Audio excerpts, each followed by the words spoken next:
السلام علیکم محترم ناظرین، بسم اللہ الرحمن الرحیم۔ شروع اللہ کے نام سے جو بڑا مہربان نہایت کرم کرنے والا ہے۔ پیارے دوستو، رمضان برکت اور رحمت کا مہینہ ہے جس میں مسلمان روزہ رکھ کر اللہ تعالیٰ کی عبادت اور تقوی میں اضافہ کرتے ہیں۔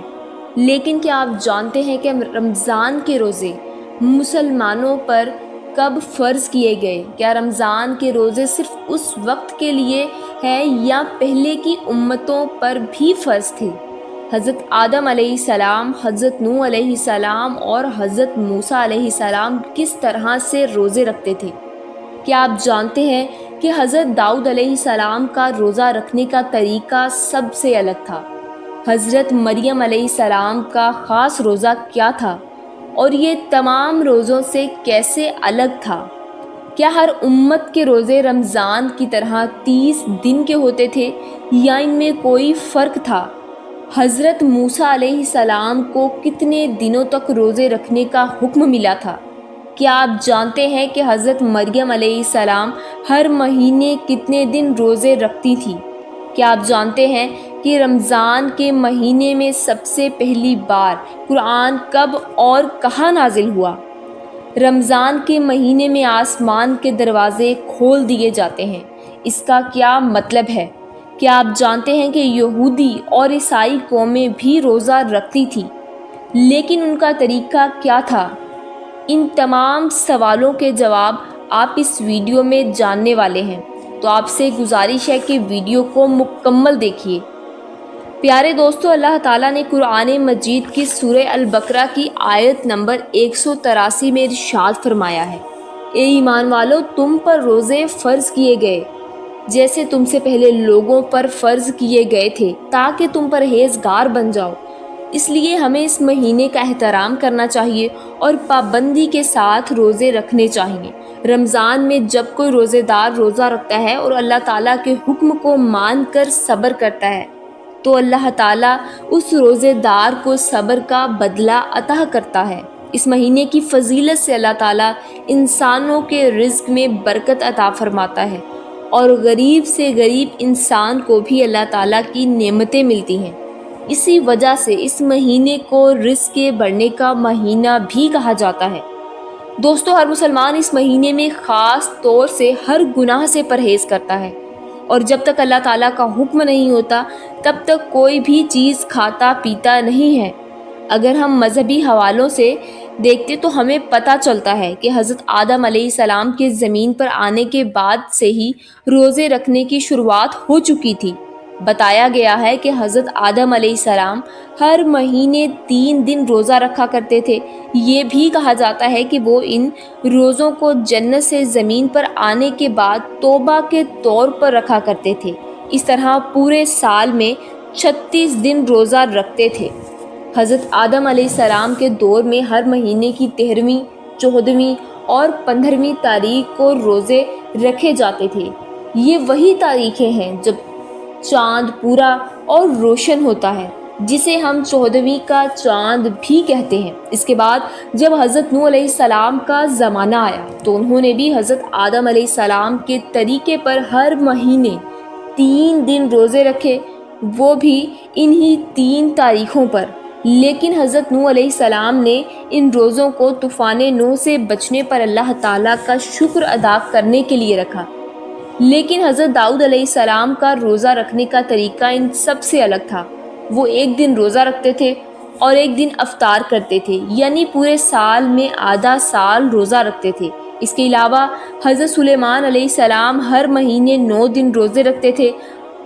ہر روزے 3 دن مہینے کی شروعات میں، 3 دن مہینے کے بیچ میں اور 3 دن مہینے کے آخر میں ہوتے تھے۔ حضرت ابراہیم علیہ السلام بھی حضرت آدم علیہ السلام کے طریقے کے مطابق ہر مہینے 3 دن روزے رکھتے تھے۔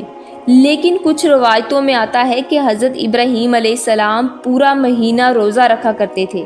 حضرت موسیٰ علیہ السلام کے روزے کا طریقہ سب سے الگ تھا۔ اللہ تعالیٰ نے انہیں لگاتار 3 مہینے تک روزے رکھنے کا حکم دیا تھا تاکہ وہ اللہ تعالیٰ سے ملاقات اور ہم کلامی بات کرنے کا شرف حاصل کر لیں۔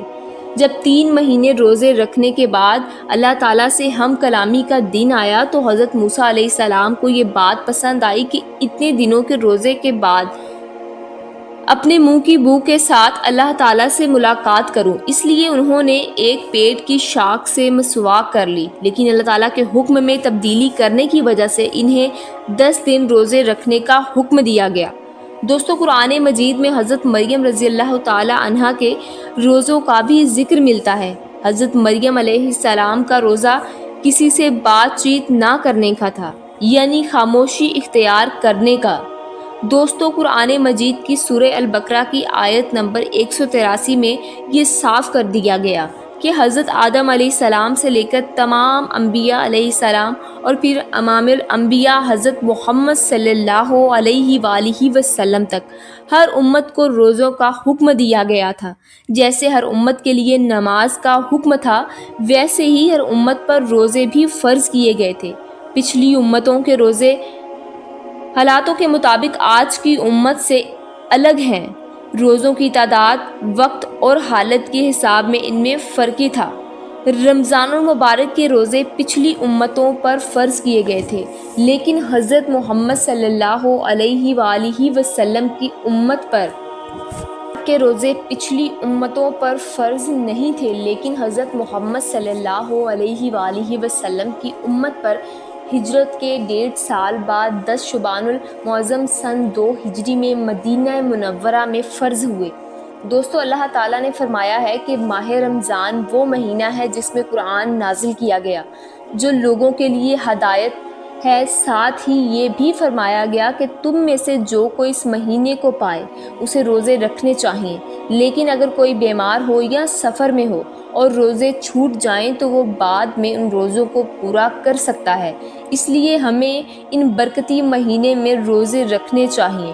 یہودی اور نصرانی امتوں کے روزے، دوستو یہ بھی جان لیتے ہیں کہ حضرت محمد صلی اللہ علیہ وآلہ وسلم کی امت سے پہلے یہود اور نصرانی، یہودی اور عیسائی بھی روزہ رکھا کرتے تھے۔ وہ 10 محرم یوم عاشوراء بے حد احترام کے ساتھ رکھتے تھے۔ اسی طرح ہر مہینے کی 13ویں، 14ویں اور 15ویں چاند کی تاریخوں کو بھی امتیں بڑے احترام کے ساتھ روزہ رکھا کرتی تھی۔ ایک بار حضرت محمد صلی اللہ علیہ وآلہ وسلم نے یہودیوں سے پوچھا، تم 10 محرم کا روزہ کیوں رکھتے ہو؟ تو انہوں نے جواب دیا، اس دن ہمارے رب نے ہمیں فرعون سے نجات دی تھی، اس دن ہمارے رب نے ہمیں سمندر کا راستہ بنا کر ہمیں دریائے نیل کے پار کیا تھا، اس لیے ہم اپنے رب کا شکر ادا کرنے کے لیے روزہ رکھتے ہیں۔ اس پر حضرت محمد صلی اللہ علیہ وآلہ وسلم نے ارشاد فرمایا، اس بات کہ ہم تم سے زیادہ حقدار ہیں۔ اس کے بعد مسلمانوں کو بھی محرم میں روزہ رکھنے کا حکم دیا گیا، لیکن یہودیوں سے الگ رکھنے کے لیے فرمایا گیا کہ وہ ایک دن کا روزہ رکھتے ہیں تو تم 2 رکھا کرو، ایک 9 تاریخ کو اور ایک 10 تاریخ کو۔ اس کے بعد جب کچھ وقت گزرا تو ہر مہینے 3 روزے رکھنے کے لیے کہا گیا، جو چاند کی 13ویں، 14ویں اور 15ویں تاریخ تھی۔ مسلمان ان دنوں روزہ رکھا کرتے تھے، لیکن جب رمضان المبارک کے روزے فرض کیے گئے تو ان روزوں کو سنت روزے کا درجہ دے دیا گیا۔ رمضان کی پہلی رات اور روزے دار کی مغفرت۔ رمضان کے مہینے کے بارے میں حضرت محمد صلی اللہ علیہ وآلہ وسلم نے ارشاد فرمایا، جب اس مہینے کی پہلی رات آتی ہے تب آسمانوں کے دروازے کھول دیے جاتے ہیں اور یہ دروازے پورے مہینے تک بند نہیں کیے جاتے، اور جب اس مہینے کی آخری رات آتی ہے تو اللہ پاک ہر روزے دار کی مغفرت فرما دیتا ہے۔ اسلام میں اکثر اعمال کے پیچھے کسی نیک بندے کی یاد اور مقصد ہوتا ہے، جسے عرفات کے میدان میں حضرت آدم علیہ السلام اور حضرت حوا علیہ السلام کی یادگاہ قربانی، حضرت ابراہیم علیہ السلام اور حضرت اسماعیل علیہ السلام کی سنت صفا و مروہ کی صحیح، حضرت سیدہ ہاجرہ رضی اللہ تعالی عنہا کا دونوں پہاڑوں کے درمیان دوڑنے کی یاد۔ ہمارے پیارے نبی صلی اللہ علیہ وآلہ وسلم رمضان شریف میں کچھ دن کھانے پینے سے پرہیز کرتے تھے، یعنی نبی پاک صلی اللہ علیہ وآلہ وسلم کو رمضان میں بھوکا اور پیاسا رہنا پسند تھا۔ تو اللہ تعالیٰ نے بھی روزے کے لیے ماہ رمضان کو پسند فرما لیا اور پورے رمضان کے روزے ایمان والوں پر فرض کر دیے تاکہ میرے حبیب کی یادگار باقی رہے اور ان کی سنت قائم رہے۔ اسی کے ساتھ ہی میں آپ کو ایک اور واقعہ سناتی ہوں۔ دوستو، رمضان کا بابرکت مہینہ تھا۔ گاؤں کی گلیاں سادگی اور نورانیت سے بھرپور تھیں۔ ہر طرف روزے دار صبر اور عبادت میں مصروف تھے۔ عبداللہ بھی انہی میں سے ایک تھا جو پورے جوش و خروش کے ساتھ روزہ رکھے ہوئے تھا۔ اس کا دوست خالد بھی اس کے ساتھ تھا، مگر وہ کچھ تھکا ہوا اور نڈھال محسوس کر رہا تھا۔ عبداللہ، مجھے بہت پیاس لگی ہے اور ابھی افطار میں کافی دیر ہے، خالد نے کمزور لہجے میں کہا۔ عبداللہ نے مسکرا کر اسے دیکھا اور بولا، اللہ تعالیٰ صبر کرنے والوں کے ساتھ ہے خالد۔ خالد نے سر ہلایا، مگر اس کے ذہن میں طرح طرح کے خیالات آنے لگے۔ اچانک اسے ایسا محسوس ہوا جیسے کوئی سرگوشی کر رہا ہو۔ اگر تم چھپ کر پانی پی لو تو کیا فرق پڑے گا؟ کسی کو کیا پتہ چلے گا؟ خالد نے ادھر ادھر دیکھا، مگر وہاں کوئی نہیں تھا۔ یہ صرف اس کے ذہن میں آنے والا وسوسہ تھا۔ یہ میں کیا سوچ رہا ہوں؟ اس نے خود سے کہا، نہیں، روزہ اللہ تعالیٰ کے لیے مجھے صبر کرنا چاہیے۔ مگر کچھ ہی دیر بعد ایک اور وسوسہ آیا، اگر تم بس ایک کھجور کھا لو تو کیا ہی ہوگا؟ اللہ تعالیٰ تو معاف کرنے والا ہے۔ خالد کا دل تھوڑا کمزور پڑنے لگا، مگر پھر اچانک اسے ایک بات یاد آ گئی۔ ارے، رمضان میں تو شیطان قید ہوتا ہے، پھر یہ وسوسہ کہاں سے آ رہے ہیں؟ یہ سوچ کر اس نے عبداللہ کی طرف دیکھا اور کہا، عبداللہ، مجھے ایک عجیب بات محسوس ہو رہی ہے، جیسے کوئی مجھے روزہ توڑنے کے لیے کہہ رہا ہو۔ عبداللہ مسکرا دیا اور بولا، یہ تمہارا نفس ہے خالد۔ شیطان رمضان میں قید تو ہوتا ہے، مگر اس کی سکھائی ہوئی بری عادتیں اور ہمارے اپنے نفس کی کمزوریاں ہمیں بہکاوے کی کوشش کرتی ہیں۔ ہمیں ان خیالات کو رد کرنا ہوگا۔ خالد نے عبداللہ کی بات غور سے سنی اور پھر گہرا سانس لیا۔ ہاں عبداللہ، تم ٹھیک کہہ رہے ہو، میں ہرگزر اپنے نفس کے بہکاوے میں نہیں آؤں گا۔ عبداللہ نے جوش خروش اور خوش ہو کر کہا، یہی تو اصل کامیابی ہے خالد، جو شیطان کے بہکاوے کو رد کر کر نیکی پر قائم رہے، وہی سچا مومن ہے۔ دونوں دوست ہمت کے ساتھ مسجد کی طرف چل پڑے تاکہ عصر کی نماز ادا کرے اور اللہ تعالیٰ سے مزید ہدایت طلب کرے۔ یہی رمضان کا سب سے بڑا سبق ہے، شیطان کے ہر وار کو صبر، استقامت اور نیکی کے ذریعے ناکام بنانا۔ امید کرتے ہیں آپ کو ہماری آج کی ویڈیو اچھی لگی ہوگی۔ چینل کو سبسکرائب کر دیجیے اور ویڈیو کو لائک کریں۔